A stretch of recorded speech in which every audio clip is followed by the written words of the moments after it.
Bismillahirrahmanirrahim. Assalamualaikum warahmatullahi wabarakatuh. Alhamdulillahirabbil alamin. Hamdan katsiran tayyiban mubarakan fih kama yuhibbu rabbuna wa yarda. Asyhadu an la ilaha illallah wahdahu la syarikalah wa asyhadu anna Muhammadan abduhu wa rasuluh la nabiyya ba'dah. Allahumma salli wa sallim wa barik ala sayyidina wa habibina wa maulana wa qudwatina Muhammadin sallallahu alaihi wasallam wa ala alihi wa sahbihi minal muhajirin wal ansar, amma ba'd. Maaf. Cek. Teman-teman yang dirahmati Allah Subhanahu wa taala, sesuai dengan poster yang disebarkan lewat Instagram, yang diposting di Instagram, kita pada malam ini akan membahas tentang bagaimana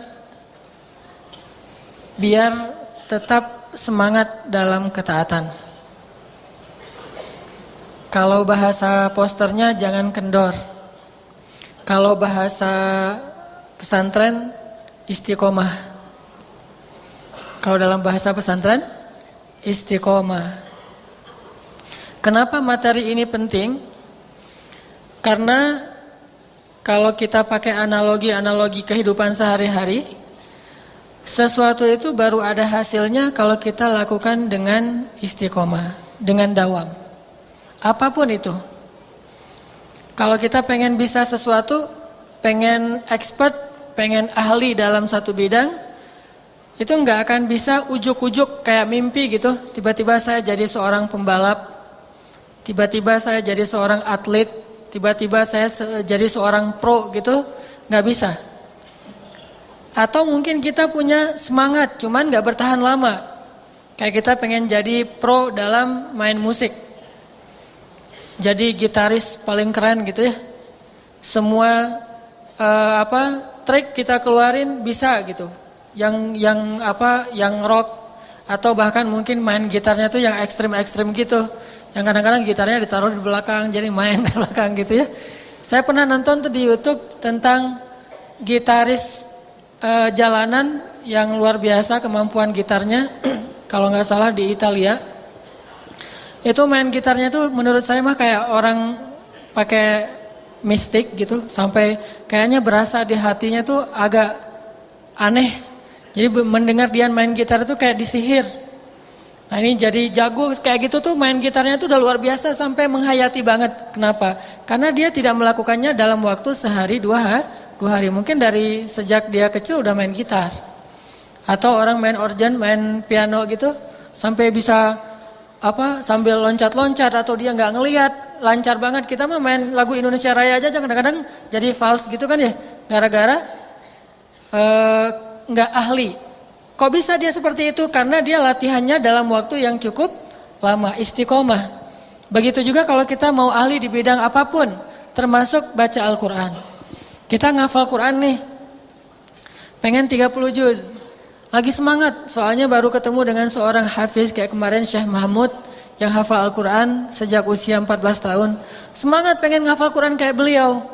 Datang ke masjid, hafal Quran, sehari bisa 2 lembar, 3 lembar, sampai 5 juz, udah gitu kendor. Maka yang 5 juz tadi, setelah kita tinggalkan 1 bulan, 2 bulan, jadi 0 lagi tuh. Gak jadi, kalau kita gak istiqomah. Tapi kalau kita istiqomah, satu hal yang sepele, asal kita istiqomahin, itu bisa jadi sesuatu. Kayak orang rajin tahajud. Orang kalau rajin tahajud istiqomah, jadi apa? Jadi ada tanda sujud di jidatnya.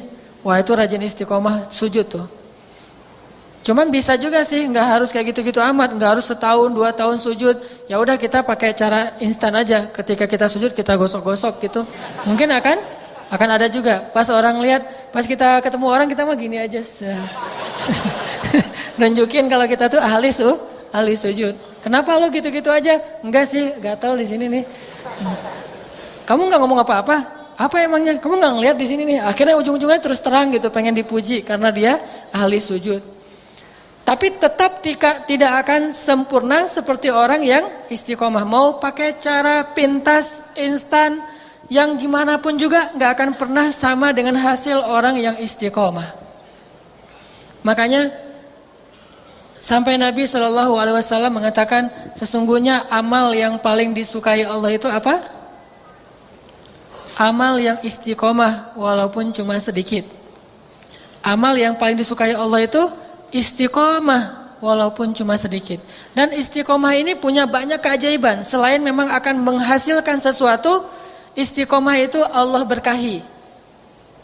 Bahkan Allah saking sayangnya kepada orang yang istiqomah, kalau dia sesekali meninggalkan kebaikan itu, Allah tetap mencatat dia melakukan kebaikan.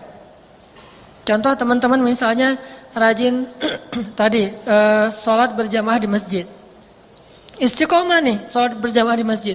Atau ta'lim, setiap Rabu tuh pergi ke masjid TSM atau Al-Latif ta'lim. Istiqomah udah setahun, 2 tahun. Dan udah terlihat bahwa memang itu jadwal rutin dia. Itu udah menjadi lifestyle dia, udah menjadi kebiasaan dia, udah istiqomah gitu, udah melekat. Sesekali gak bisa datang karena mungkin sakit, karena mungkin ada hajat yang lain, ada darurat, maka Allah Subhanahu wa taala tetap mencatat kita melakukan kebaikan itu. Kalau kita rajin tahajud, sesekali gak bangun gara-gara capek banget, mungkin habis pulang dari luar kota atau pas sakit, maka malam itu kita dicatat tetap melaksanakan tahajud. Ini keajaiban istiqomah. Kalau kita rajin baca Al-Quran 1 juz 1 hari, selama beberapa tahun, sesekali kita baca Al-Qurannya kurang dari 1 juz, maka tetap dicatat dia telah bertilawah 1 juz hari itu. Ini keajaiban dari istiqomah. Dan selain memang menghasilkan sesuatu, makin lancar baca Qurannya, makin banyak ilmunya kalau rajin ta'lim, makin dekat sama Allah, terasa di hatinya kalau rajin tahajud.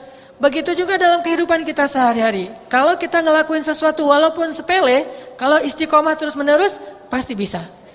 Tidak ada yang gak bisa dengan seizin Allah Subhanahu Wa Taala jika kita melakukan dengan istiqomah. Makanya banyak hal-hal yang luar biasa, mungkin kita bilang itu talent gitu ya, bakat seseorang yang bisa melakukan hal-hal yang unik gitu. Kenapa bisa melakukan hal-hal yang kayaknya mustahil dilakukan orang lain? Karena dia melakukannya tuh dalam waktu yang sangat lama.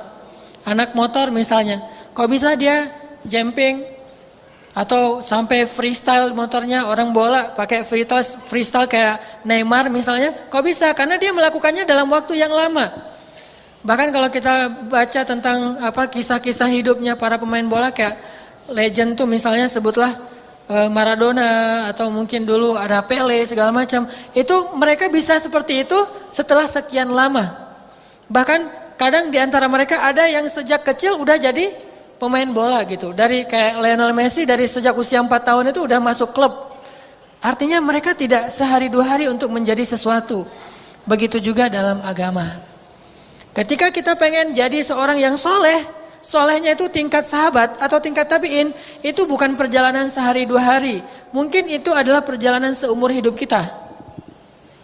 Makanya coba di antara sekian banyak amal-amal soleh, kita lihat, kita mungkin pernah coba menghafal Quran, pernah nih coba menghafal Quran, pernah coba berdakwah di kampus, di sekolah, pernah nih coba berdakwah, pernah coba pengen tahajud deh gitu, pernah. Kalimat pernah ini artinya udah kita tinggalkan. Sekarang udah nggak kita lakuin lagi. Dari sekian banyak amal soleh yang kita lakukan, coba sekarang sebut mana yang masih kita lakukan dalam waktu yang lama. Mana yang kita istiqomahkan setelah 2-3 tahun. Minimal 3 tahun baru kita disebut istiqomah. Mungkin dari sekian banyak amal yang kita lakukan, yang bertahan 3 tahun, mungkin cuma 1 atau 2, bahkan mungkin tidak ada. Ada yang udah kita lakukan sebulan, 2 bulan, itu belum bisa disebut istiqomah. Setahun belum, 3 tahun minimal. Maka baru kita bisa melihat, insya Allah amal itulah yang nanti akan memberatkan timbangan kita di akhirat di sisi Allah Subhanahu Wa Taala. Maka dari itu teman-teman yang dirahmati Allah, mari kita coba renungkan kembali pada malam ini. Dan kita semangati diri kita, yuk kita belajar istiqomah. Bukan cuma belajar memperbanyak amal, tetapi belajar mengistiqomahkan Amal walaupun cuma satu amal sederhana. Setelah amal yang wajib pastinya harus istiqomah. Ini saya bilang amal yang sunnah. Kalau yang wajib mah nggak perlu ngomong istiqomah udah pasti. Masa sholat ada naik turun ya? Kalau dia sekali sholat sekali enggak, itu namanya iman bukan naik turun, keluar masuk. Kalau iman naik turun itu, kalau lagi naik nambah dengan sholat-sholat sunnah. Kalau lagi turun bertahan di yang wajib, itu iman naik turun. Kalau lagi naik imannya, selain dia belajar taklim, dia mungkin browsing sendiri, dia otodidak, dia baca buku yang tebal-tebal, lagi naik imannya. Kalau lagi turun, minimal di batasan sholat Jumat dengan khutbah, itu lagi turun. Karena itu wajib kan, seminggu sekali seorang laki-laki wajib mendengar khutbah Jumat, nasihat untuk dirinya. Kalau lagi naik iman, dia puasa Senin Kamis, kalau perlu puasa Daud. Kalau lagi turun, tunggu Ramadan misalnya. Kalau lagi naik iman misalnya,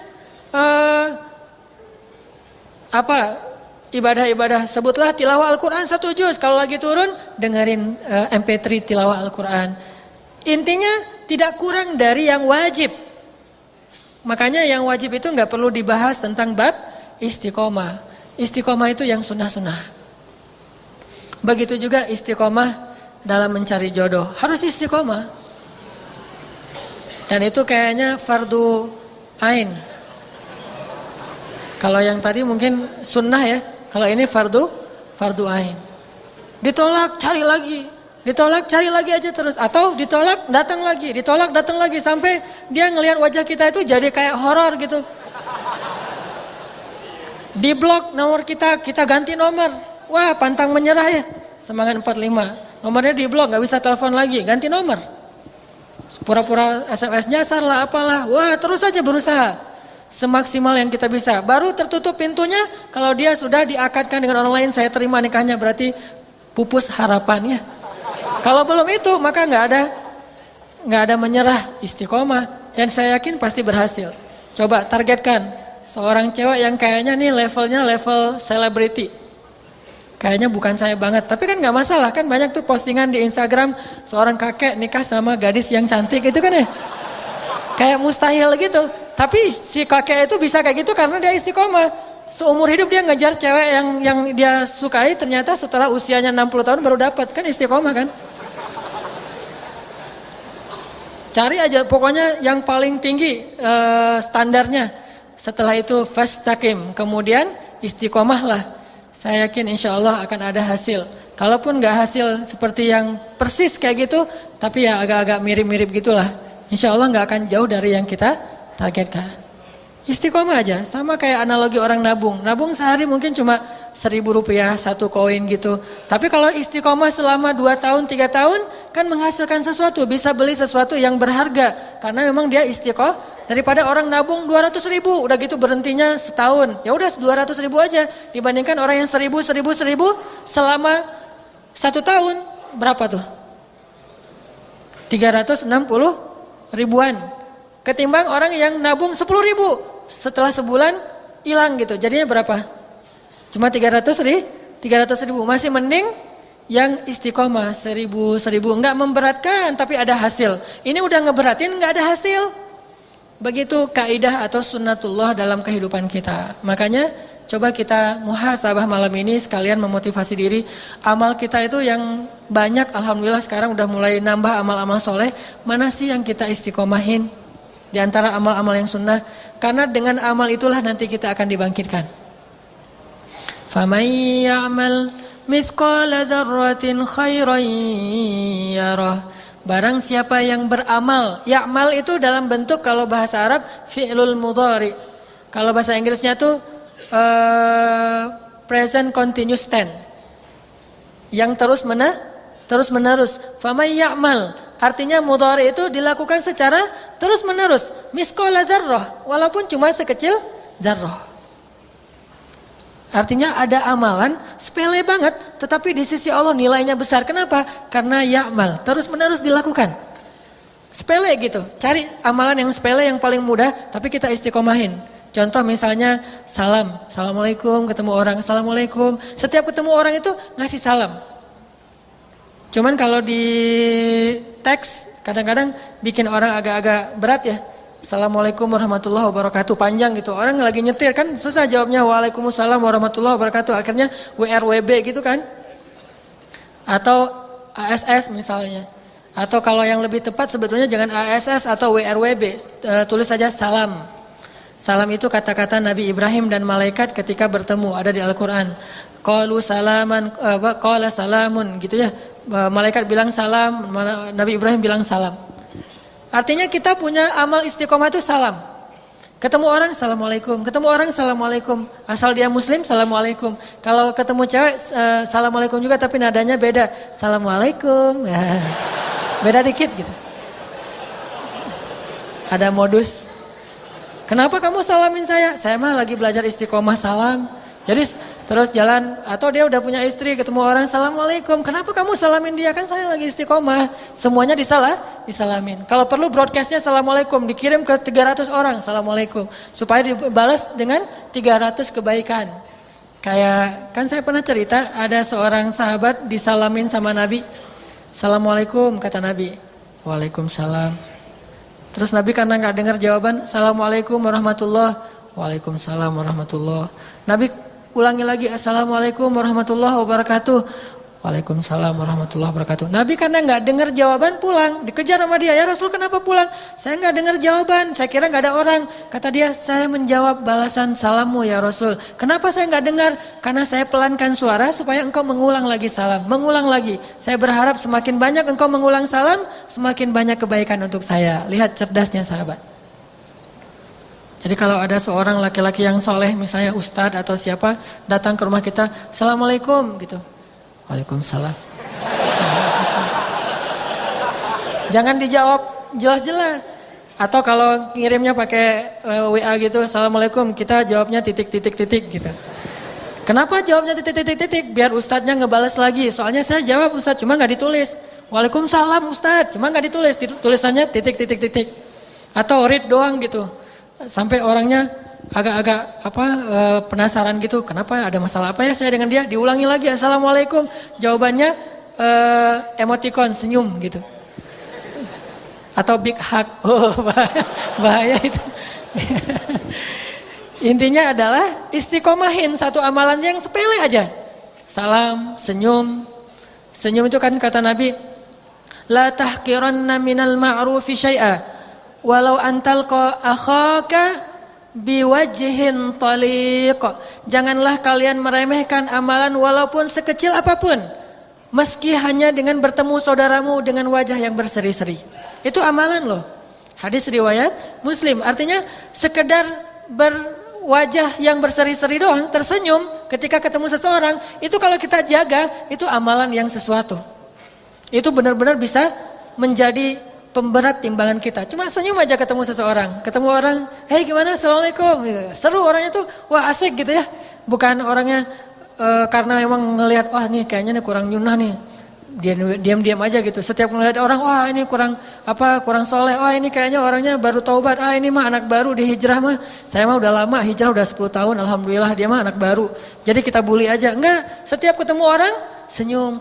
Ketemu orang senyum. Senyum dong amalannya tuh. Nggak usah sedekah, nggak usah umroh, nggak usah hafal Quran 30 juz. Coba jaga senyum doang, itu udah sesuatu. Ini karena istiqomah. Kenapa? Karena kata Allah, فَمَنْ يَعْمَلْ مِثْقَالَ ذَرَّةٍ خَيْرًا يَرَهُ. Artinya seseorang itu dibangkitkan sesuai dengan amal yang dia istiqomahkan. Nanti kita bangkit tuh.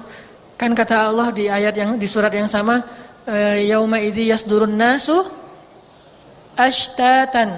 Apa arti ashtatan? Ashtatan itu artinya berkelompok-kelompok. Jadi pada hari itu di Arafah, di padang mahsyar, manusia itu akan dikelompok-kelompokkan. Mirip seperti padang Arafah, ada orang Indonesia, ada orang Arab, ada orang Eropa. Kan di Arafah mah tendanya beda-beda ya. Nah nanti di padang mahsyar manusia juga akan dikelompok-kelompokkan, tetapi dikelompokkan bukan berdasarkan bangsa. Coba gimana ayatnya? Yauma idzi yasdurun nasu ashtatan liyurau a'malahum. Liyurau a'malahum. Pada hari itu manusia akan dikelompok-kelompokkan untuk diperlihatkan amal mereka. Amal apa? Amal yang paling istiqomah, yang paling dawam. Jadi kalau kita ahli senyum, nanti kita akan bangkit bersama satu kelompok orangnya itu senang senyum. Kalau kita ahli salam, bangkit bersama satu kelompok orang yang senang salam. Kalau kita ahli tilawah Al-Quran, akan dibangkitkan bersama orang yang para pecinta Al-Quran. Hamilul Quran. Ada Salim Maula Abi Hudzaifah, ada Abdullah ibnu Mas'ud, ada Zaid bin Thabit. Ada banyak orang yang ahli dalam ilmu Al-Quran, kita berada di sana. Kalau kita istiqomahnya adalah suka ngomongin orang, suka ngomporin orang, nanti akan dibangkitkan bersama Ummu Jamil.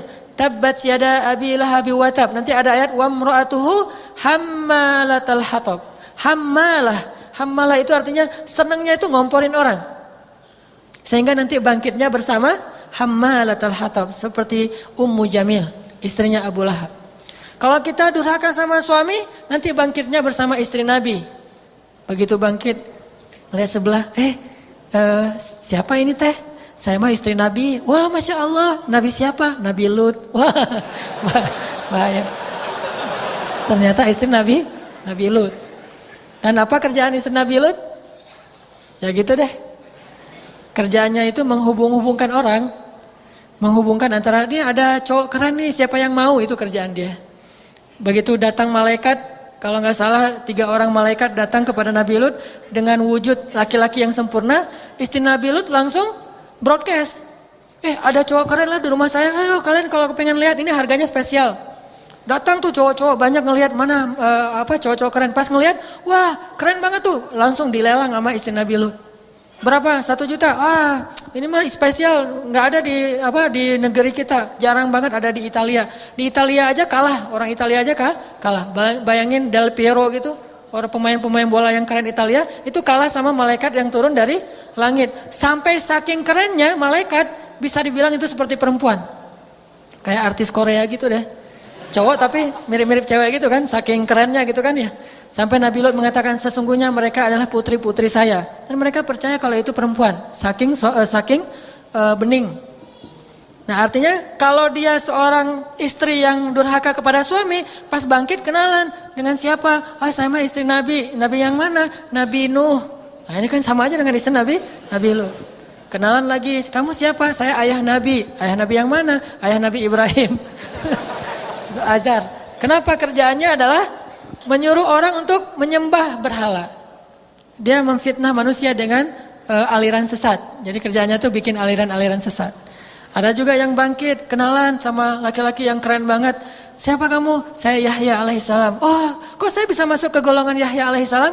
Karena kamu itu rajin duduk dalam majelis ilmu. Istiqomah. Yauma idzi yasdurun nasu ashtatan liyuraw a'malahum. Pada hari itu manusia akan dikelompok-kelompokkan sesuai dengan amal yang paling mereka istiqomahkan. Bagaimana kalau istiqomahnya ada 2 amal? Berarti dia dikelompokkan dengan orang yang istiqomahnya 2 amal. Gimana amal kita, begitulah kelompok kita. Makanya saya selalu bercita-cita suatu saat saya berharap bisa ketemu dengan Nuruddin Zinki, bisa ketemu dengan Umar bin Abdul Aziz, bisa ketemu dengan Umar bin Khattab. Kenapa? Karena semangat tajdid, semangat pembaharuan dalam agama, berdakwah di jalan Allah, sehingga nanti pas bangkit dari kubur itu tiba-tiba kita berada dalam sebuah kelompok, ngelihat di sebelah orang gagah-gagah, Mas namanya siapa? Umar yang mana ya? Umar kayaknya banyak. Umar bin Khattab. Wah Masya Allah Umar bin Khattab. Sebelah lagi namanya siapa? Umar juga, Umar banyak banget Umarnya nih. Umar yang mana? Umar bin Abdul Aziz. Kan keren tuh kan ya. Ketemu lagi, siapa namanya? Saya Nuruddin Zinki. Ketemu orang-orang keren yang selama ini cuma kita baca di buku kisah-kisah mereka. Tiba-tiba kita berada di antara mereka. Kenapa? Karena amalan yang paling kita istiqomahin itu adalah dakwah di jalan Allah. Ketemulah dengan para dai-dai yang fenomenal itu, yang legend di dalam sejarah Islam. Apa yang paling kita istiqomahin? Apalagi kalau kita istiqomahnya adalah sholat malam. Nanti ketemunya dengan Nabi Idris alaihissalam. Barisannya itu Idris alaihissalam. Barisannya itu kalau perempuan yang rajin sholat malam, istri Nabi yang bernama Hafsah. Qawwamah, sawwamah. Qawwamah artinya orang yang selalu sholat malam. Sawwamah orang yang selalu berpuasa, puasa sunnah seperti puasa Senin dan Kamis. Sehingga nanti bangkitnya bersama qawwamah, sawwamah, cewek yang rajin sholat malam dan rajin puasa sunnah. Coba kita tilawah Al-Quran tentang ayat istiqomah. Teman-teman bisa lihat di surat Fussilat. Surat Fussilat itu surat 41. Ini keutamaan istiqomah ya. Surat Fussilat, surat 41 ayat 30. Surat Fussilat surat 41 ayat 30.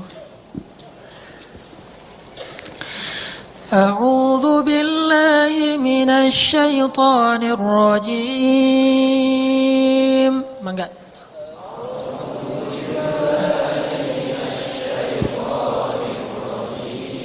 Bismillahirrahmanirrahim.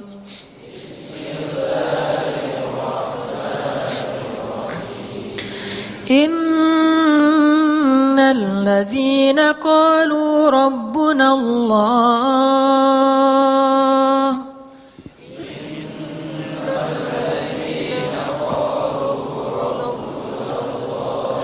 thumma istaqamu tatanazzalu alaihimul malaikatu alla takhafu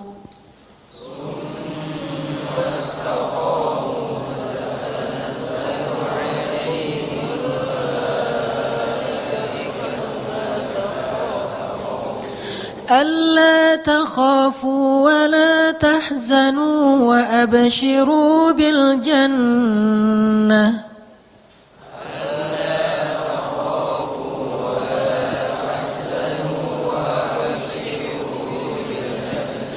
وأبشروا بالجنة التي كنتم توعدون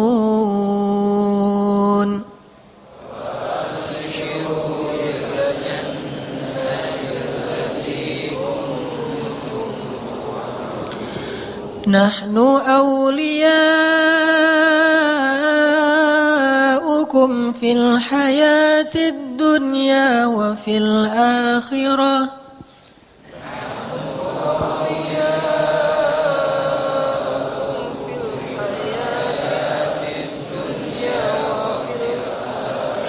ولكم فيها ما تشتهي أنفسكم ولكم فيها ما تدعون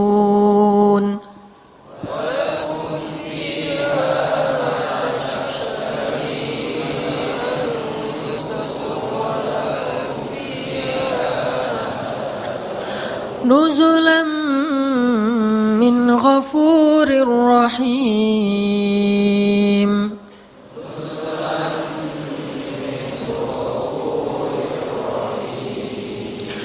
Sesungguhnya orang-orang yang mengatakan Tuhan kami adalah Allah, kemudian mereka meneguhkan pendirian mereka atau istiqamah, maka malaikat akan turun kepada mereka seraya berkata, janganlah kalian khawatir dan janganlah kalian sedih, dan bergembiralah dan gembirakanlah mereka dengan surga yang telah dijanjikan Allah kepada kalian.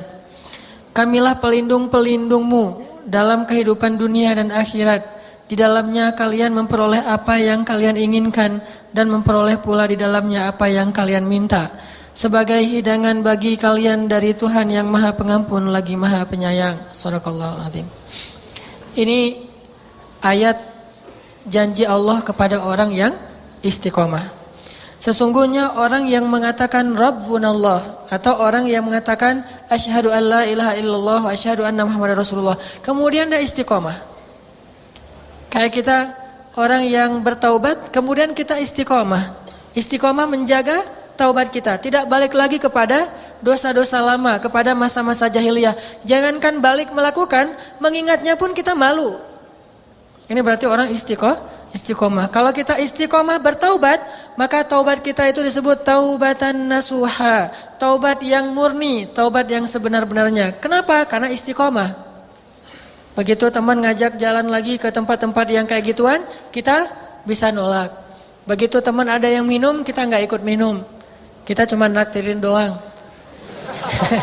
Enggak lah ya. Enggak ditraktirin, enggak ditemenin, karena menemani, mentraktir, apalagi menyediakan, meramu, semuanya mendapatkan dosa yang sama dengan orang yang meminumnya.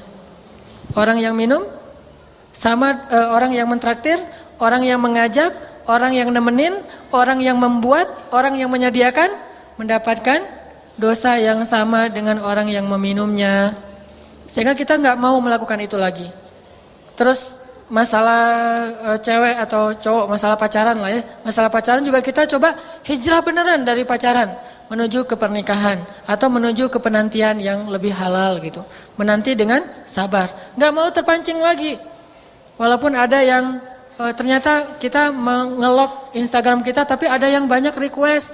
Kita lihat, wah yang request banyak yang keren-keren nih, mau terima nggak ya gitu. Itu kan menguji keistiqomahan kita. Atau apalagi ada yang SMS nyasar, telepon nyasar, segala macam, tanya alamat atau apa, ternyata memang lagi udah mentargetkan kita gitu. Nah ini istiqomah, nggak mau balik lagi kayak gitu-gituan. Kalaupun teman-teman doang, nggak sampai teman tapi mesra.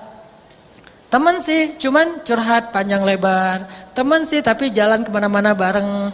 Jadi nggak mau terus terang tapi sama-sama baper. Sampai akhirnya kayak kuci-kucu hetahe gitu deh. Nggak tahu ya, masih muda berarti. Artinya istiqomah udah nggak mau pacaran lagi deh. Saya mah kalau kamu mau ayo kita nikah aja gitu. Itu berarti istiqomah. Nah, apa janji Allah bagi orang yang istiqomah kayak gitu? Summastaqamu tatanazzalu alaihimul malaikah. Malaikat akan turun kepada mereka. Malaikat itu turun ke langit bumi atau turun ke dunia, dan kemudian malaikat itu akan berkata kepada kita walaupun kita nggak mendengar. Tapi kadang ada yang bisa mengetahui itu lewat mimpi. Malaikat akan datang ke dalam mimpi kita dan memberikan kalimat la tahzanu wa la takhafu. Jangan khawatir, jangan sedih. Kalian nggak perlu khawatir dan kalian nggak perlu sedih. Apa yang udah terjadi kalian nggak perlu sedih. Apa yang akan terjadi kalian nggak perlu khawatir, karena Allah Subhanahu Wa Taala akan menjamin kebahagiaan untuk kalian kalau istiqomah. Pasti jadi itu. Sama kayak kita pengen ngecelin perut. Kita harus istiqomah apa? Istiqomah push up, istiqomah sit up, istiqomah makan sebelum jam 9 malam, istiqomah minum air hangat sebelum tidur, istiqomah tidur jangan lebih dari jam 11 malam, jangan begadang. Kalau kita nggak istiqomah, walaupun pengen banget beli semua buku-buku tentang cara menjaga tubuh, buku tentang fitness segala macam, kita beli majalah-majalahnya, tapi kita nggak istiqomah, itu hanya jadi amani, angan-angan. Jadi bedanya orang yang berangan-angan dengan orang yang beramal adalah istiqomah. Oh ya? Ya. Kita istiqomah berhenti di waktu Isya. Mudah-mudahan kita nanti lanjutkan lagi setelah sholat Isya. Barakallahu li wa lakum. Bismillahirrahmanirrahim. Teman-teman yang dirahmati Allah Subhanahu wa taala, kita tadi membahas surat apa? Fussilat ayat 30. Tentang jaminan Allah buat orang yang istiqomah. Sedikit teori ya, bahwa istiqomah itu ada dua bentuk. Ada istiqomah namanya dawam. Dawam itu continue, terus menerus. Kayak contoh-contoh yang tadi saya sebutin, kita sholat tahajud, dawam. Kita tilawah Al-Quran, dawam. Kita tersenyum kepada orang lain, dawam. Kita memaafkan orang lain itu sering. Ini namanya istiqomah dalam bentuk dawam. Sesungguhnya amal yang paling disukai Allah adalah adwamuha, yang paling dawam, walaupun wa in qallat, walaupun cuma sedikit. Kata Nabi, inna ahabbal a'mal ilallah, sesungguhnya amal yang paling disukai Allah itu adwamuha, yang paling dawam, yang paling kontinu. Wa in qallat, walaupun cuma sedikit. Faman ya'mal mithqala dzarratin khairan yarah. Itu satu makna istiqomah. Yang kedua, makna istiqomah itu artinya mustaqim, on the track. Tidak mencela-mencela gitu. Enggak ke kanan, enggak ke kiri, yang dia kadang-kadang gagal fokus. Jadi makna istiqomah, fokus aja, on the track aja, enggak usah keluar dari jalur yang sudah Allah buat. Ibarat kereta api mah tetap di atas relnya, enggak keluar dari rel, maka itu juga makna istiqomah. Kayak kita lagi sakit, kemudian kita berobat ke dokter, itu masih on the track? Masih? Masih ya, karena medis itu ilmiah dan ilmiah itu dibolehkan dalam agama. Datang ke dokter, ternyata belum ada hasil, belum ada perubahan, masih aja sakit. Terus kita datang ke terapis, kita minum herbal. Selain obat-obat yang medis yang dari konvensional, kita minum herbal juga yang holistik. Itu juga masih on the track. Yang nggak boleh adalah ketika kita dokter mungkin mengatakan, ini udah parah, suruh pulang aja dan makan aja apa yang dia suka. Atau kemudian terapi juga nggak ada hasil, nggak ada perubahan, nggak ada progres. Akhirnya kita datang ke orang pintar, datang ke dukun. Nah ini berarti nggak istiqomah. Kalau kita istiqomah, kita terus saja berikhtiar dengan ikhtiar yang Allah bolehkan. Kayak misalnya kita kerja, cari aja pekerjaan yang halal. Walaupun ujiannya banyak, tapi tetap aja di situ. Ini namanya on the track. Nah ini mustaqim. Ini insya Allah orang yang summastaqamu. Kemudian mereka istiqomah. Makna yang kedua ini lebih besar dan lebih penting daripada makna yang pertama. Makanya ada orang yang hidupnya mungkin amalannya nggak banyak, tetapi dia nggak berbuat dosa. Tetapi dia nggak melanggar syariat Allah. Dia bukan ahli tahajud, bukan ahli puasa, bukan ahli ibadah-ibadah sunnah, tetapi dia nggak pernah melanggar syariat Allah Subhanahu Wa Taala. Berarti dia orang yang istiqomah, udah on the track tuh. Kayak cewek misalnya pakai jilbab. Ketika dia di rumah mungkin biasanya buka jilbab, apalagi kalau tinggalnya di Jakarta, di Surabaya yang panas gitu ya, di rumah pengen buka jilbab biar nggak gerah. Tapi sesekali datang sepupu ke rumah kita, datang sepupu kan bukan muhrim kan ya, sehingga kalau di depan sepupu harus menutup aurat. Nah dalam keadaan panas-panas kita tetap menutup aurat kita, walaupun dalam keadaan gerah kita tetap menjaga aurat kita. Itu namanya istiqomah. Tidak keluar dari garis yang Allah Subhanahu Wa Taala buat. Nah orang-orang yang bisa istiqomah dengan dua bentuk istiqomah ini, Allah kasih garansi.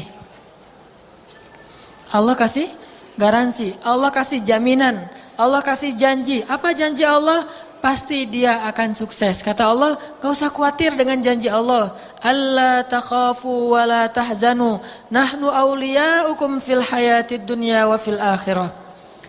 Jangan khawatir, kamilah penolong kalian di dunia dan di akhirat. Itu janji Allah SWT. Kalau kita baca ayat tadi, Allah bilang, la takhafu wa la tahzanu. Jangan khawatir, jangan sedih. Kamilah awliyaukum, penolong-penolong kalian di dunia dan di akhirat. Allah pasti tolong. Apapun masalah kita, jangan pernah terpeleset. Apapun ujian dalam hidup kita, jangan pernah melenceng, jangan belok arah, jangan apalagi sampai U-turn gitu ya, balik lagi ke masa jahiliyah. Jangan, tetap aja istiqomah. Maka Allah mengatakan, nahnu awliyaukum, kami pasti akan menolong kalian. Itu garansi dijamin oleh Allah SWT. Sehingga kita belajar yakin sama jaminan Allah itu lebih daripada kita yakin kepada hukum gravitasi. Ini saya tanya ke teman-teman, kalau saya lempar batu ke atas, kira-kira batu itu akan gimana? Jatuh ke bawah? Yakin? Berapa persen yakinnya? 100%. Berarti nggak mungkin batu itu ngambang gitu ya. Saya lempar ke atas, di bumi tapi ya, bukan di bulan. Di bumi saya lempar batu ke atas. Apakah batu itu akan jatuh ke bawah? Ada yang berani bertaruh batu itu akan ngambang atau akan ngapung di udara gitu? Ngambang? Ada yang berani? Sekarang saya tanya, siapa yang mau bertaruh 100 juta bahwa batu yang saya lemparkan itu akan jatuh ke bawah? Ada yang berani bertaruh 100 juta? Kalau dia jatuh ke bawah nanti yang bertaruh itu akan dapat 200 juta. Berani? Tapi kalau nggak jatuh ke bawah, 100 juta itu hilang. Berani nggak? Nih, mic ya. Ada yang berani bertaruh? Kalau mic ini jatuh ke bawah, berarti dia dapat 200 juta. Kalau nggak jatuh ke bawah, 100 juta dia tuh hilang. Ada yang berani? Atau pakai handphone taruhannya deh. Ada yang bawa iPhone 6? Atau ada yang 7 ya? 7 apa 6 sih? 7. Ada yang bawa Samsung Note 7? Udah ditarik ya? Ya udah, ada yang bawa Samsung Note 5 aja gitu. Atau apapun dah. Handphone yang harganya di atas 5 juta. Kasih ke sini. Terus kita taruhan nih. Kalau saya lemparkan mic ini, kalau dia jatuh ke bawah berarti teman-teman dapat 2 handphone yang serupa dengan itu. Kalau nggak jatuh ke bawah, handphonenya diambil. Berani nggak bertaruh? Nggak berani ya? Berarti Anda meyakini saya sebagai seorang magician. Saya mah bukan magician, saya mah bukan tukang sulap, beneran gitu. Artinya kita yakin banget bahwa kalau kita lempar batu, batu itu akan jatuh ke bawah. Nggak ada cerita batu itu akan ngambang kecuali pakai sihir atau pakai magic. Kita yakin banget batu itu akan jatuh ke bawah. Harusnya kita yakin kepada Allah lebih daripada kita yakin kepada gaya gravitasi, kepada hukum alam, kepada batu yang jatuh ke bawah. Karena sesungguhnya batu yang jatuh ke bawah itu pasti menurut hukum ilmiah. Tapi hukum ilmiah itu di tangan Allah Subhanahu wa taala. Masih bisa ditaklukkan dengan hukum magic. Hukum ilmiah itu batu kalau dilempar ke atas akan jatuh ke bawah, tapi dia masih bisa dirubah dengan magic, dengan sihir, nggak jatuh ke bawah, dia ngambang di atas gitu. Tapi walaupun itu kita masih yakin yang namanya batu kalau dilempar ke atas itu pasti jatuh ke bawah. Kenapa kita nggak yakin kepada Allah Subhanahu Wa Taala yang kekuasaannya itu tidak ditaklukkan oleh apapun, oleh magic nggak bisa, oleh sihir nggak bisa, oleh ilmiah nggak bisa, oleh apapun khurafat nggak bisa, oleh mitos nggak bisa. Hukum Allah lebih mutlak dan janji Allah itu lebih pasti daripada batu yang jatuh ke bawah, lebih pasti. Sehingga kalau teman-teman ada masalah, istiqomahlah. Kok masih kuat sih dengan istiqomah? Soalnya saya yakin sama janji Allah. Nahnu awliya'ukum fil hayati dunya wa fil akhirah. Kami akan menolong kalian di dunia dan di akhirat. Saya yakin sama janji Allah. Tapi kan gitu. Nggak ada tapi, pokoknya saya yakin. Seperti kamu yakin kalau batu itu dilempar akan jatuh ke bawah. Saya kasih analogi lain. Real Madrid datang ke Indonesia. Terus main bola lawan klub anak-anak taklim hari Rabu. Ini kita semua di sini nih bikin kesebelasan. Kita pilih di antara kita di sini. Kebetulan di sini mungkin nggak ada anak Persib, nggak ada atlet-atlet pro lah ya. Kita yang biasa-biasa aja main bola di jalan gitu. Kita bikin kesebelasan lawan Real Madrid yang udah mungkin juara Eropa gitu. Kira-kira kalau ada taruhan, kita mau bertaruh megang siapa? Megang Real Madrid? Yakin? Saya loh kipernya. Saya doain gak akan masuk. Begitu si Cristiano Ronaldo deketin, tak sumpahin loh. Enggak berani kan? Enggak. Bertaruh ke siapa? Real Madrid ya? Berani bertaruh pakai apa? Ini lawan anak-anak Rabu nih, anak-anak taklim Rabu. Kira-kira teman-teman kalau misalnya kita lawan Real Madrid, terus ada taruhan, megang Real Madrid, berani pakai apa? Pakai Avanza berani? 100 juta? Siap insya Allah 100 juta? Hah? Masih ragu? Oh berarti masih kemungkinan kita menang gitu ya lawan Real Madrid ya? Gak ada kemungkinan menang lawan Real Madrid mah. Gimana pun kita berdoa tahajud gitu. Kecuali dengan seizin Allah ya. Kalau hanya mengandalkan hukum ilmiah itu gak mungkin kita menang. Kecuali tiba-tiba Cristiano Ronaldo jadi diare, kemudian Benzema tiba-tiba demam, panas dingin. Wah kenapa ini kena penyakit semua? Mungkin. Tapi kalau normalnya, ilmiahnya gak mungkin anak-anak taklim Rabu mengalahkan Real Madrid kalau Real Madrid mainnya serius. Sehingga kita berani bertaruh. Avanza saya taruhin. Judi gitu. Karena saya pasti akan dapat 2 Avanza. Seharusnya kita berani bertaruh tentang masa depan kita dan naruh pilihan kita tuh di Allah. Kenapa kita nggak berani bertaruh untuk Allah? Ini masa depan nih saya pertaruhkan nih. Kalau saya nggak pacaran, apakah saya tetap akan bisa menikah? Taruh aja taruhannya sama Allah. Allah bilang, siapa yang istiqomah, kami tolong dia. Aduh, kalau saya putusin, ntar dia sama yang lain gimana ya? Nggak usah khawatir, udah aja pertaruhkan masa depan kita sama Allah. Nanti kita akan bilang, untung dulu saya putusin. Untung dulu saya putusin. Itu pengalaman pribadi. Untung dulu saya diputusin. Bukan putusin.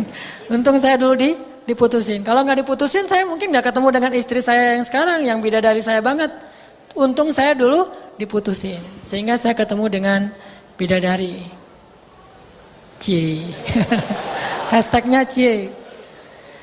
Yakin aja sama Allah. Pokoknya kalau misalnya ada pertaruhan hidup, pilihan antara halal dan haram. Kalau antara halal dan haram tuh nggak usah sholat istikharah.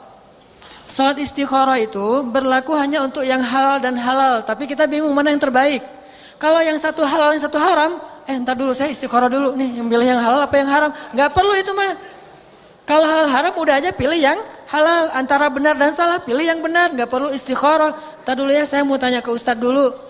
Ustadznya bilang pilih yang halal atau ntar dulu kan ustadznya baru satu. Saya pengen memilih jumhur ulama. Mayoritas ulama gitu. Udah nggak perlu yang kayak gitu-gitu. Karena udah jelas halal dan haram. Pilihlah Allah. Allah pasti akan menjamin kehidupan kita. Sama kayak kita misalnya punya iPhone. Rusak nih. Pengen diservis. Kalau kita servis di iPhone itu dikasih garansi ya. Sehingga kalau rusak lagi pasti nanti gratis. Tapi kalau kita servis di selain iPhone di tempat-tempat biasa, servis yang biasa, nggak ada garansinya kecuali garansi toko doang gitu. Paling 3 hari. Itu juga kalau ada. Kira-kira kita akan milih garansi yang mana? Akan milih servis di mana nih? Di iPhone yang resmi supaya ada garansinya. Allah Subhanahu wa taala pemilik alam semesta dan Allah yang menggaransi alam semesta. Makhluk kalau ngasih garansi pasti bohong. Gak mungkin makhluk bisa memberi garansi hidup kita karena dia bukan pemiliknya. Orang hidup dia aja lillah punya Allah Subhanahu wa taala. Makanya belajar tafakur, ingat-ingat, wah batu kalau dilempar ke atas pasti jatuh ke bawah, saya yakin. Masa Allah saya gak yakin? Padahal Allah itu lebih pasti daripada batu jatuh ke bawah.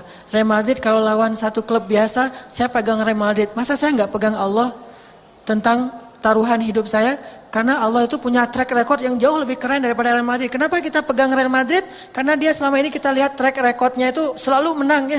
Dalam banyak pertandingan terutama juara Eropa misalnya. Kenapa kita nggak pegang Allah? Bukankah Allah pencipta alam semesta, pemelihara alam semesta? Allah udah banyak nolong orang-orang yang istiqomah di jalannya. Itu nggak jadi bukti gitu? Afala ta'qilun? Tidakkah kalian berpikir? Tidakkah kalian melihat? Tidakkah kalian mentafakuri? Qul siru fil ard, berjalanlah di muka bumi dan lihat bagaimana Allah Subhanahu wa taala menunjukkan kebesaran di dalam cerita-cerita umat terdahulu. Itu teman-teman, makanya kita coba belajar istiqomah. Pertama, dawam dalam amal soleh. Yang kedua, on the track, jangan keluar dari jalur. Selama jalur itu masih diridhoi Allah, kita terus saja, gak usah khawatir. Karena track itu pasti akan membawa kita kepada ridho Allah dan kemenangan di sisi Allah Subhanahu wa taala. Masih ingat dengan kisah Ibu Musa? Nanti sekali-kali di rumah coba baca surat Al-Qasas ya.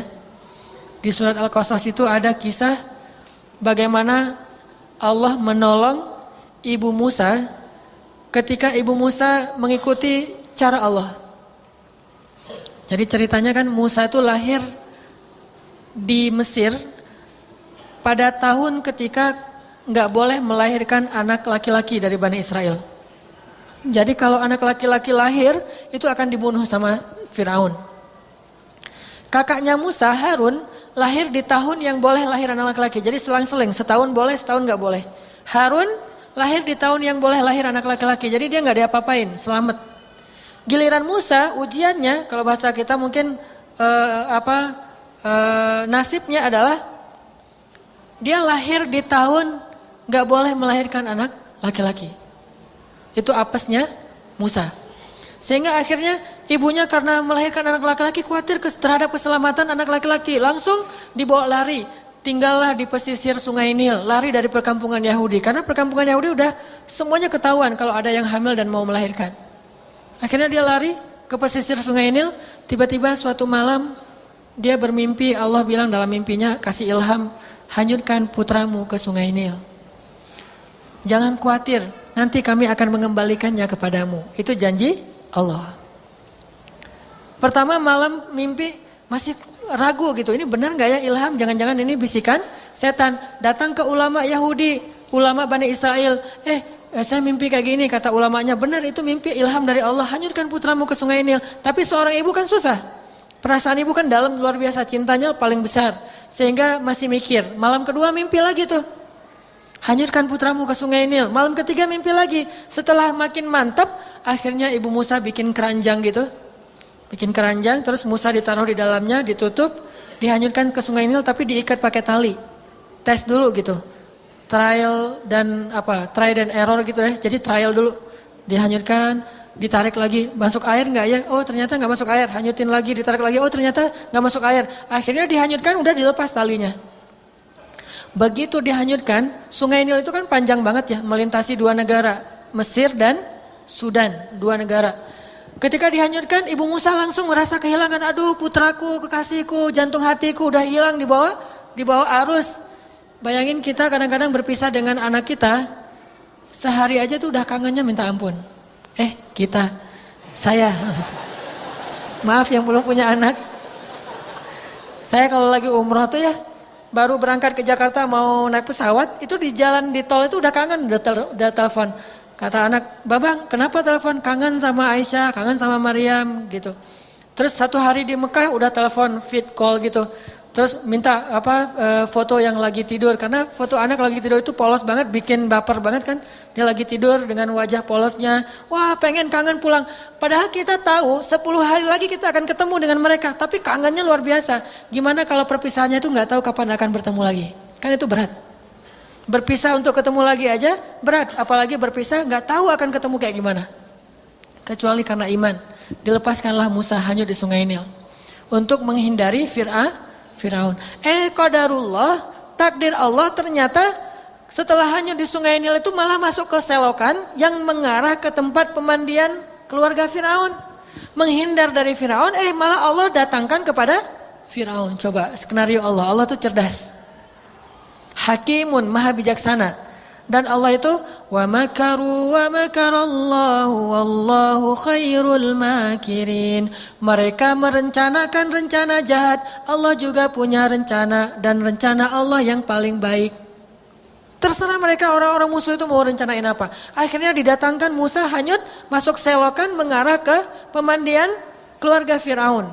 Tiba-tiba ditemukan oleh dayang-dayang Firaun, ada keranjang yang ngapung-ngapung di air, kemudian diambil, pas dibuka ternyata bayi, lucu banget. Namanya juga bayi Nabi, punya aura yang luar biasa. Bayi model aja keren, apalagi bayi Nabi. Ini bayi akan jadi cover boy, misalnya akan jadi cewek apa. Ini bayi Nabi yang dipilih dari langit, jadi duta Allah Subhanahu Wa Taala. Itu punya aura yang semua orang kalau ngelihat jatuh hati. Langsung dibawa kepada istri Firaun. Ketika istri Firaun melihat, langsung jatuh hati. Dan dengan takdir Allah, istri Firaun belum punya anak. Nanti dia baru punya anak setelah mengangkat Musa sebagai anaknya, baru nanti punya anak. Mungkin jadi kayak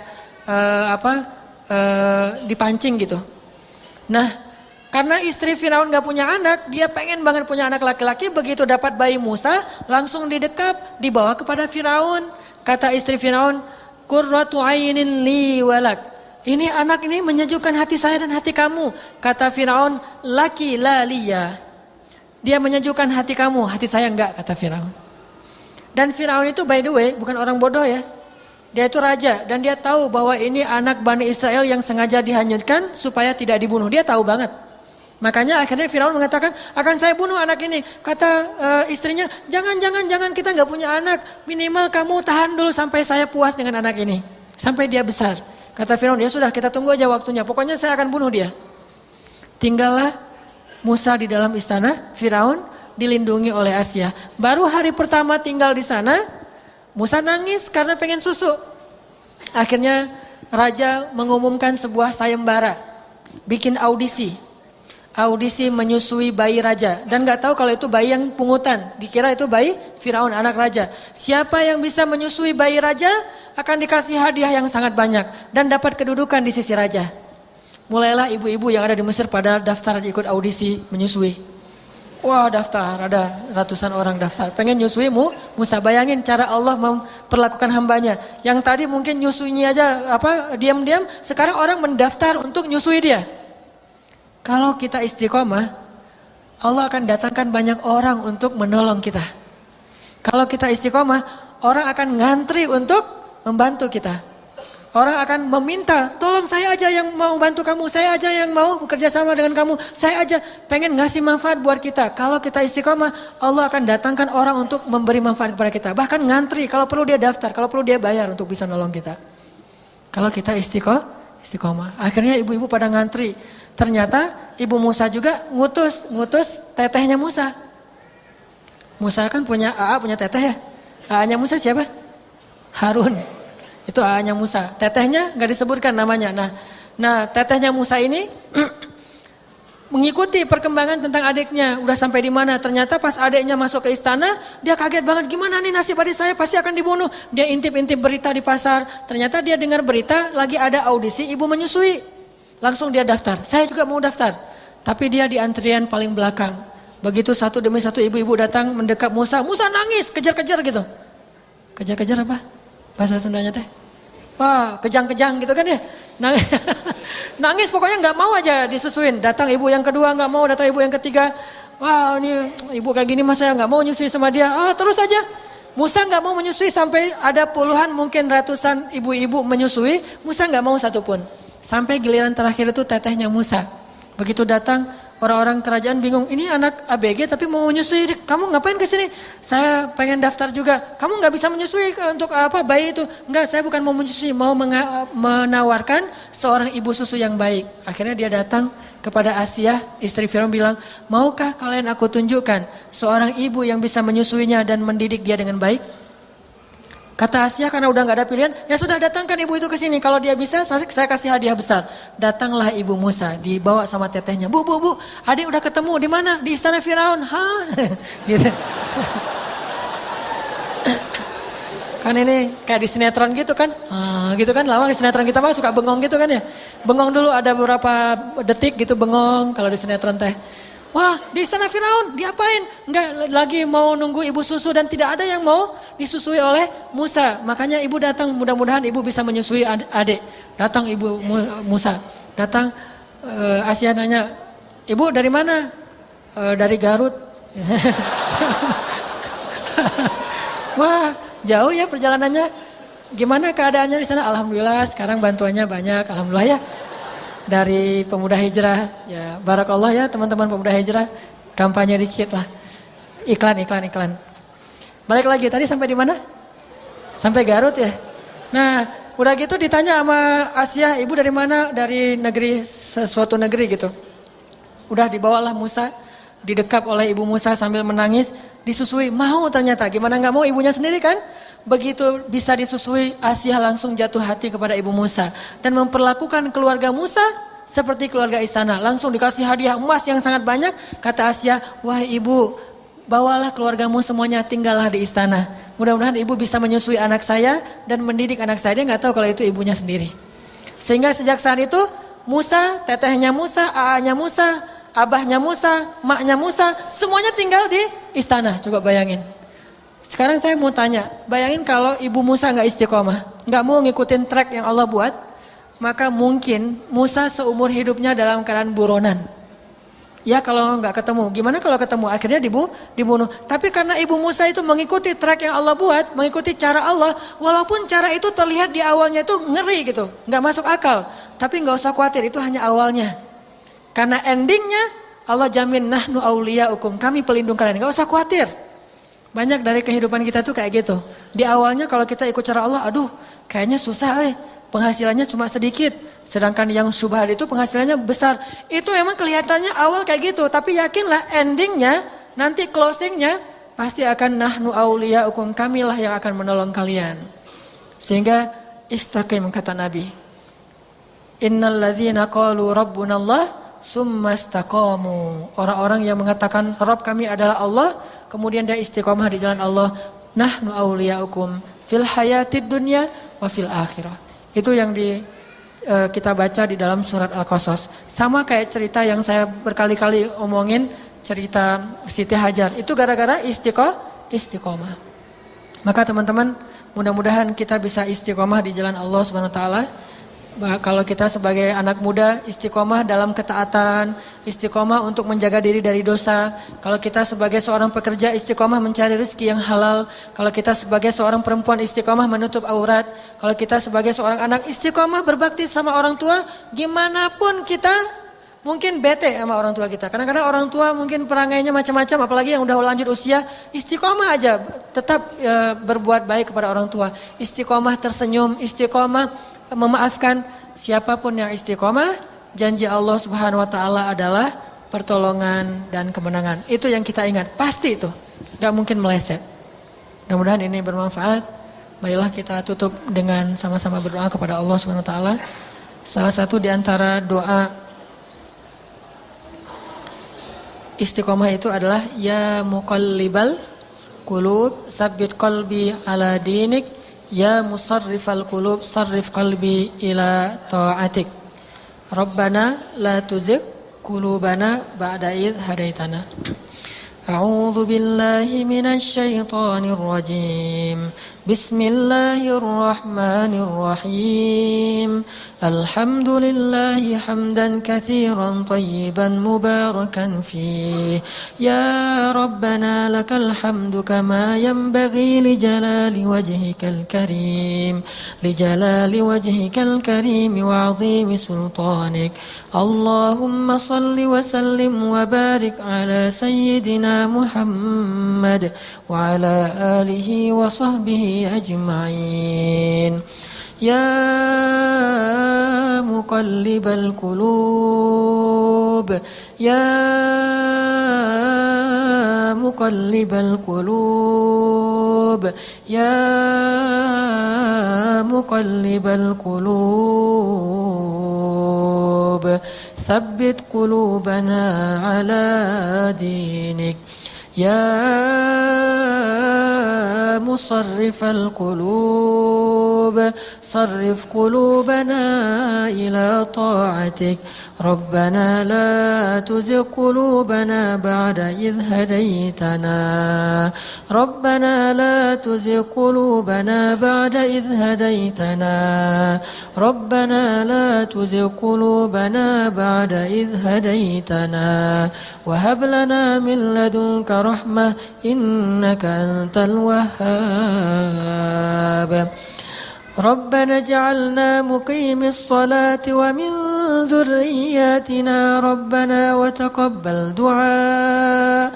اللهم حبب إلينا الإيمان وزينه في قلوبنا وكره إلينا الكفر والفسوق والعصيان واجعلنا من الراشدين. ربنا إنا نسألك رضاك والجنة ونعوذ بك من سخطك والنار. ونعوذ بك من سخطك والنار. ونعوذ بك من سخطك والنار. يا عزيز يا غفار يا رب العالمين. اللهم اغفر لنا ذنوبنا. اللهم اغفر لنا ذنوبنا. اللهم اغفر لنا ذنوبنا وكفر عنا سيئاتنا وتب علينا يا تواب. وتب علينا يا تواب. تب علينا توبة نصوحا يا غفار يا غفور يا رب العالمين. Ya Allah ya Arhamar Rahimin.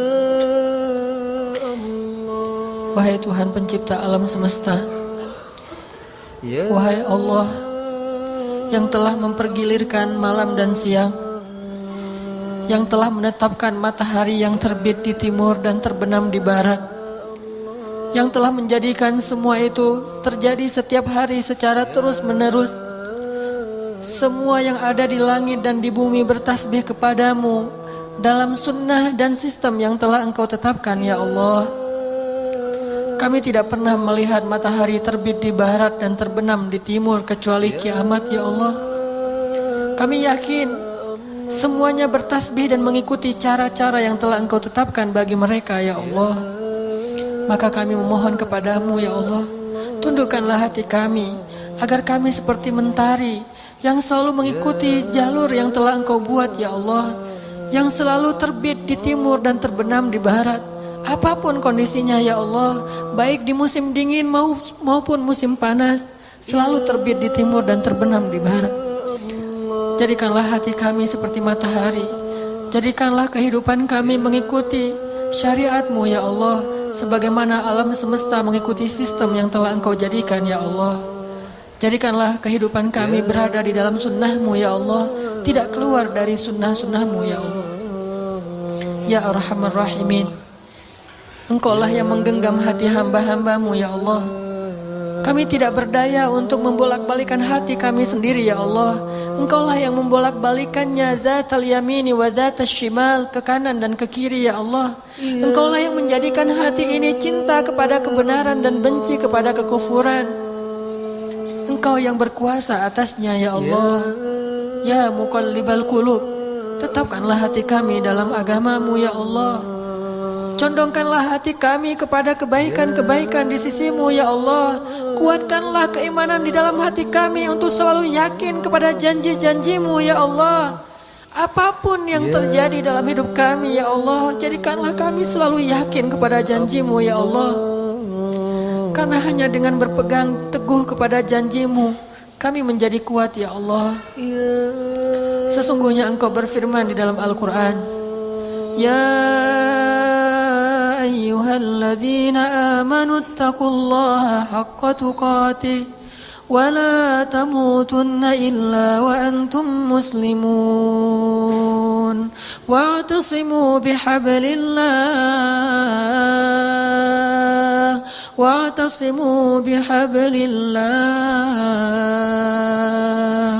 dan berpegang teguhlah kalian kepada tali agama Allah. Berpegang teguhlah kalian kepada janji Allah. Jangan kalian melepaskan janji-janji Allah. Janganlah kalian memegang janji-janji lain selain janji Allah. Karena sesungguhnya hanya tali agama Allah yang kokoh. Urwatul wusqa. Barang siapa yang berpegang kepada tali selain tali agama dan janji Allah, maka dia akan terputus dan celaka. Ya Allah ya Arhamar Rahimin, kuatkanlah hati kami ya Allah ketika Engkau menguji kami ya Allah, agar kami tetap istiqomah di jalan-Mu ya Allah, agar kami tetap dalam ketaatan kepada-Mu ya Allah, agar kami tidak pundung dalam menjadi hamba-Mu yang soleh ya Allah. Ya Arhamar Rahimin, jadikanlah kami orang-orang yang mencintai kebenaran, dan jadikanlah rasa cinta itu indah di dalam hati kami ya Allah. Dan jadikanlah kami orang yang benci kepada kekufuran, dan rasa benci itu kuat di dalam diri kami ya Allah. Ya Arhamar Rahimin, satukanlah hati kami sesama kaum muslimin, sehingga kami hidup dalam keadaan bersaudara dan saling mencintai ya Allah. Ya muqallibal qulub, ya Arhamar Rahimin, bangkitkanlah kami nanti di akhirat dengan amal-amal yang baik yang kami istiqomahkan. Janganlah Engkau bangkitkan kami di akhirat dengan dosa-dosa yang tidak mampu kami tinggalkan ya Allah. Janganlah Engkau bangkitkan kami di akhirat sebagai orang-orang yang celaka karena kami durhaka kepada orang tua kami ya Allah. Janganlah Engkau bangkitkan kami di akhirat sebagai orang-orang yang banyak meninggalkan sholat ya Allah. Kami sadar ya Allah, mungkin kami lebih istiqomah untuk telat sholat daripada istiqomah berjamaah ya Allah. Janganlah Engkau bangkitkan kami nanti di akhirat sebagai orang-orang yang buta, karena kami senantiasa menolak nasihat-nasihat yang baik dan kami istiqomah dengan penolakan itu ya Allah. Bangkitkanlah kami dengan ibadah-ibadah kami ya Allah. Bangkitkanlah kami sebagai orang yang jujur. Bangkitkanlah kami sebagai orang yang ahli Al-Quran. Bangkitkanlah kami sebagai ahli ilmu. Bangkitkanlah kami sebagai anak muda yang tumbuh dalam ketaatan. Bangkitkanlah kami sebagai orang yang hatinya terikat dengan masjid. Bangkitkanlah kami sebagai orang-orang yang selalu ikhlas di jalan-Mu ya Allah.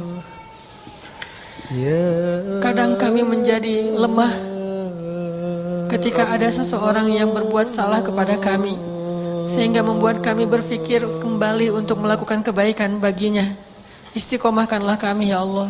Sadarkanlah kami bahwa kami tidak berbuat kebaikan untuk dipuji. Kami tidak berbuat kebaikan untuk mendapat manfaat dari manusia. Kami tidak berbuat kebaikan untuk pamrih. Kami tidak berbuat kebaikan untuk dunia. Kami berakad berbuat kebaikan karena menginginkan kebaikan darimu ya Allah. Dan Engkau tidak pernah ingkar janji ya Allah. Ya Rabbana, atina fid dunya hasanah wa fil akhirati hasanah wa qina adzabannar. Subhana rabbika rabbil izzati amma yasifun. Wassalatu wassalamu alal mursalin walhamdulillahi rabbil alamin. Wassalamualaikum warahmatullahi wabarakatuh.